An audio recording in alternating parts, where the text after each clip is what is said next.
हमारे साथ इस समय कांग्रेस के कुछ सदस्य मौजूद हैं। आज इनसे जानने की कोशिश करते हैं कि राहुल की भारत जोड़ो यात्रा यूपी में क्या असर डालेगी और उनकी छवि में क्या बदलाव आएगा। तो सर, सबसे पहले आपका क्या नाम है? मैं पीएस वाजपेयी, उत्तर प्रदेश राष्ट्रीय मजदूर कांग्रेस इंटक का प्रदेश का उपाध्यक्ष हूँ तथा कांग्रेस का एक कार्यकर्ता हूँ। कांग्रेस की यात्रा यूपी में एंटर कर चुकी है। पहले तो बहुत विपक्षी नेता उससे दूर रहे, लेकिन उसके बाद उन्होंने स्वागत करा उसका। तो क्या कुछ आपको लगता है यूपी में क्या असर ये यात्रा डालेगी आने वाले 2024 के लोकसभा चुनाव पे? ये यात्रा चुनाव के लिए नहीं, लेकिन भारत जोड़ो, भारत के जो दिल तोड़े जा रहे हैं, भाई को भाई से लड़ाया जा रहा है, उसके लिए यात्रा है। और इसका सीधा असर जनता पर पड़ रहा है। जनता समझ रही है कि कौन सी पार्टी धर्मनिरपेक्ष है और कौन भारत को चला सकती है, कौन भारत को जोड़ सकती है। तो राहुल लगातार बात कर रहे हैं कि हम नफ़रत को तोड़ेंगे, भारत जोड़ेंगे, मोहब्बत की दुकान लगाने की बात कर रहे हैं। तो क्या ये छवि चेंज होती दिखेगी?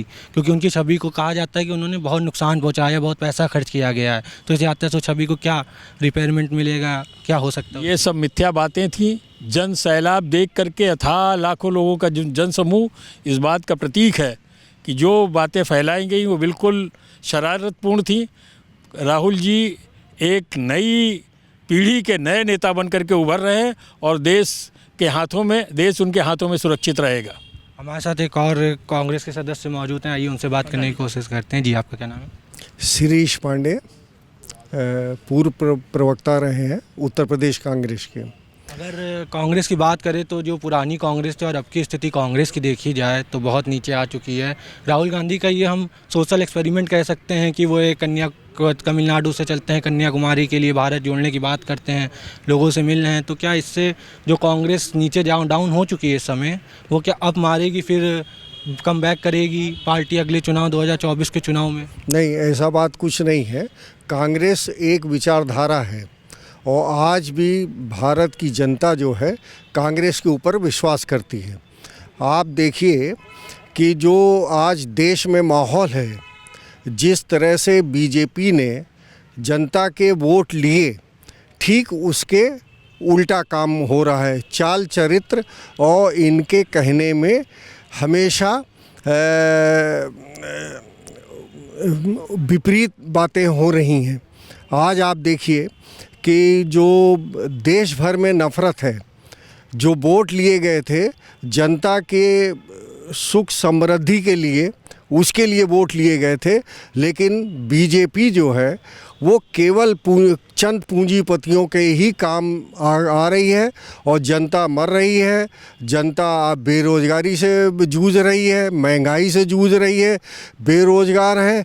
जनता की कोई सुनने वाला नहीं है।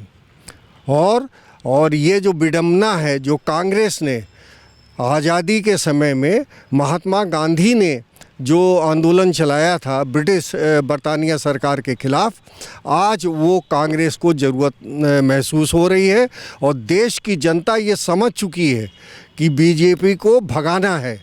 बीजेपी ने छलपूर्वक जनता का जो वोट लिया है उसका सरोकार आज जनता में नहीं दिख रहा है। इस मारे आज आप देखिए जो कन्याकुमारी से जो कश्मीर तक राहुल जी जो कांग्रेस की यात्रा कर रहे हैं, उसमें दिन प्रतिदिन जनता जुड़ती जा रही है। कांग्रेस की आप यात्रा को कह सकते हैं कि हिंदुस्तान की आवाज़ है, जिसको आप देखिए कि आज लोकसभा में नहीं बोलने दिया जाता है, कहीं पर भी जनता की आवाज़ सुनी नहीं जा रही है। छात्रों के पेपर लीक हो रहे हैं, उनकी कोई सुनने वाला नहीं है। बेरोज़गारी बढ़ती जा रही है। केवल चंद पूंजीपत जो हैं, इनके मित्र पूंजीपत, वो शीघ्र दुनिया में अमीरी में रिकॉर्ड तोड़ रहे हैं और देश की जनता निरंतर गरीबी की ओर बढ़ रही है, भुखमरी की ओर बढ़ रही है। आज 900 लाख करोड़ के अंबानी हो गए हैं और 5 किलो राशन दे करके हिंदुस्तान की जनता को मूर्ख बनाया जा रहा है।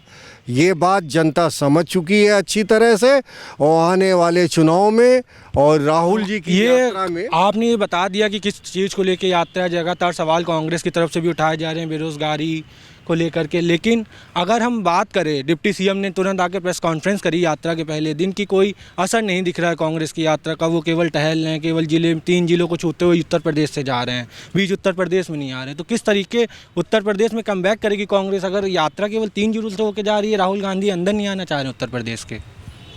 ये बिल्कुल मिथ्या बातें हैं। ये राहुल जी की यात्रा से बीजेपी पूरी बौखला गई है और विचलित मानसिकता से ये लोग कार्य कर रहे हैं। आज अयोध्या के जो महासचिव हैं संपत राय जी, आज वो आरएसएस से आते हैं, आज वो राहुल जी की यात्रा के प्रशंसा कर रहे हैं। आज जो अयोध्या के जो महंत मुख्य पुजारी जी हैं सत्येंद्र दास जी, आज उन्होंने भी राहुल जी की यात्रा का समर्थन किया है और उनकी प्रशंसा करी है। तो हमारे साथ कुछ और लोग भी हैं, तो उनसे ही बात करने की हम लोग कोशिश करते हैं। सर, आपका क्या नाम है?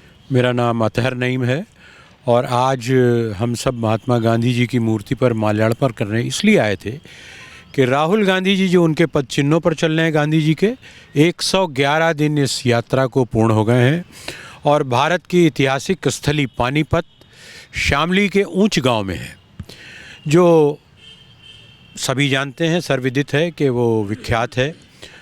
और महात्मा गांधी के मार्ग पर चलते हुए पैदल 3800 किलोमीटर की यात्रा का 75% उन्होंने पार किया। मैं ये कहना चाहूँगा, आप लोग लगातार गांधी जी से कंपैरिजन राहुल का करते हैं, लेकिन राहुल ने अपने बयानों भाषणों में खुद कहा है कि मेरी कंपैरिजन गांधी जी से ना किया जाए, क्योंकि गांधी जी की विचारधारा है, उस पर कांग्रेस चलती है। लेकिन मुझे गांधी से तुलना ना की जाए। गांधी जी उस परिस्थिति में अपने डिसीज़न लेते थे और मैं स्थिति को देख के डिसीज़न लूँगा कि क्या पार्टी को आगे अच्छा रहना चाहिए, जो चीज़ अच्छी रहेगी उसी भी डिसीज़न पर राहुल गांधी कायम रह गए। उनका लगातार ये कहना है। हर्ष जी, लगता है मेरी बात को पूरी तरह से आप फॉलो नहीं कर पाए। मैं ये कह रहा हूँ महात्मा गांधी जी के पद चिन्हों पर कंपैरिजन तो महात्मा गांधी से किसी का हो ही नहीं सकता। गांधी जी को जिसने आत्मसात किया हो उसके पद चिन्हों पर चलना वो बड़ी बात है। तो राहुल गांधी जी लगभग 75% यात्रा पूरी करके कश्मीर की ओर बढ़ रहे हैं और उसके बाद फिर 26 जनवरी से दूसरी यात्रा होगी। हम सब कांग्रेस जन देश के किसी कोने में हो, किसी जनपद में हो, किसी ग्राम में हो, किसी चौपाल में हो, उनके अनुसरण करते हुए सब जगह जा रहे हैं, कह रहे हैं लोगों से। आज आपने देखा कि कानपुर श्रमिकों का नगर है, श्रमिकों के नेता वाजपेयी जी और तिवारी जी दोनों लोग तमाम अपने श्रमिक संगठन के लोगों को लेके गए थे और फिर जाएंगे। इसलिए जन जन में ये बात बढ़ रही, लोग परेशान हैं महंगाई से, बेरोज़गारी से। उनका ध्यान भटकाया जाता है कि किस तरह से नफ़रत की बात करो, घृणा की बात करो, उससे राहुल गांधी जी प्रतिकार करते हुए यूपी को किनारे किनारे से छोड़ के जा रहे हैं। नहीं, हमारे रूट में वही आ रहा था। ऐसे तो बहुत से सूबे भी छूटे हैं, पूरा देश तो नहीं हुआ है 30 सूबों का। तो जो ट्रैक में आ रहा था पंजाब जाने के लिए, हमको शॉर्टेस्ट रास्ता था, वो 3-4 ज़िले हमने पूरे किए हैं, कुछ भी छोड़ा नहीं गया है। और अभी आसाम से गुजरात की जो यात्रा होगी उसमें कवर होगा बहुत कुछ, नहीं तो प्रदेशों में यात्राएं निकाली जा रही, वो सब कवर होंगी। हम पूरे देश को मत डालेंगे, सब जगह ये संदेश देंगे कि नफ़रत छोड़ो, भारत जोड़ो, भारत की जनता को जोड़ो। राहुल गांधी जी को ठंड नहीं लग रही है जी।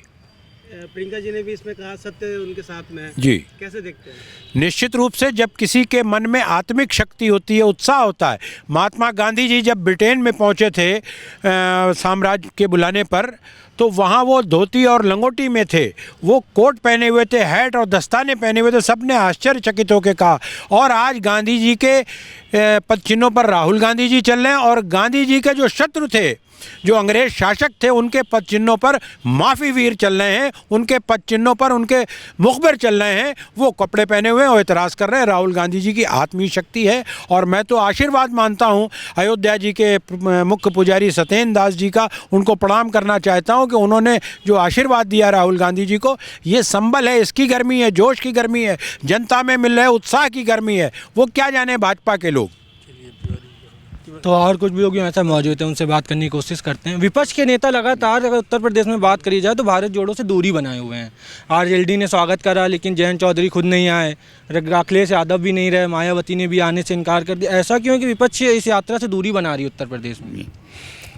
ऐसा कि विरोधी जो विपक्ष के नेता हैं उनके लिए नहीं किया जा रहा है, ये तो भारत जो आम जनता के लिए किया जा रहा है।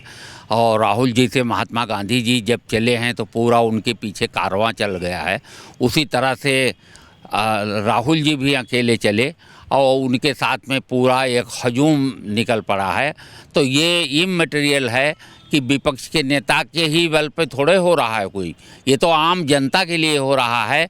और नफ़रत जो फैली हुई है देश में, उसको ख़त्म करने के लिए भारत जोड़ो यात्रा राहुल जी कर रहे हैं।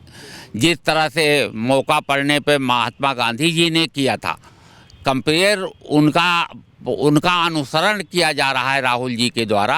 राहुल जी की डायरेक्ट महात्मा गांधी से कोई कंपैरिजन की बात नहीं है, केवल उनके पद चिन्हों पर चलने की कोशिश कर रहे हैं और उसी से एकता बढ़ेगी जो पहले देश में वो कायम किए हुए थे, उसी तरह से बढ़ाने के लिए, एकता बढ़ाने के लिए, नफरत ख़त्म करने के लिए राहुल जी पूरा। दवा व्यवसायी संघ का अध्यक्ष राजेश जायसवाल, राहुल जी जिस मिशन पे निकले हैं उसके लिए मैं दिल से हर तरीके से, सब तरीके से उनके सफलता की कामना करता हूं। जो उन्होंने एक माहौल पैदा किया है देश में, उस माहौल से सारे विपक्षी, सारे सत्ता के लोग घबराए हुए हैं।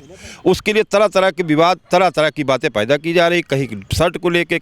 मैं अरविंद त्रिवेदी, पूर्व पार्षद छावनी परिषद, राहुल जी की भारत जोड़ो यात्रा का स्वागत करता हूं और प्रभु से कामना करता हूं कि उनकी यात्रा जो है वो भारत जोड़ो सफल हो और हम सारे जिस कर्तव्य पथ पे राहुल जी चल रहे हैं उस पर चलते रहें, ऐसी हमारी शुभकामना है। और वह कोई गलत बात नहीं कह रहे हैं।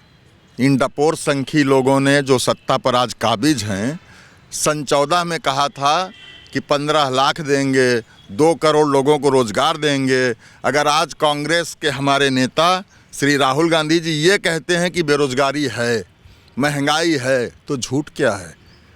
आज का मीडिया या ये लोग सिर्फ पूरे देश को बरगला रहे हैं कि इनके साथ ये कौन आ गया, कौन आ गया, हाफ टी शर्ट में कैसे हैं, या यात्रा कम दूरी क्यों तय कर रही। ये विषय नहीं होना चाहिए। जो विषय उठाया जा रहा है वो पूर्ण रूप से 100% सत्य है। और इस यात्रा के प्रति पूरे देश की शुभकामनाओं के साथ मैं भी इस यात्रा का शुभचिंतक हूँ। तो ये थे हमारे साथ कांग्रेस के कुछ पदाधिकारी, जिन्होंने बताया कि यात्रा का फ़ायदा तो राहुल को ज़रूर मिलेगा और आगे देखने वाला होगा 2024 के चुनाव में कि यूपी में क्या कांग्रेस कमाल करके दिखाती है।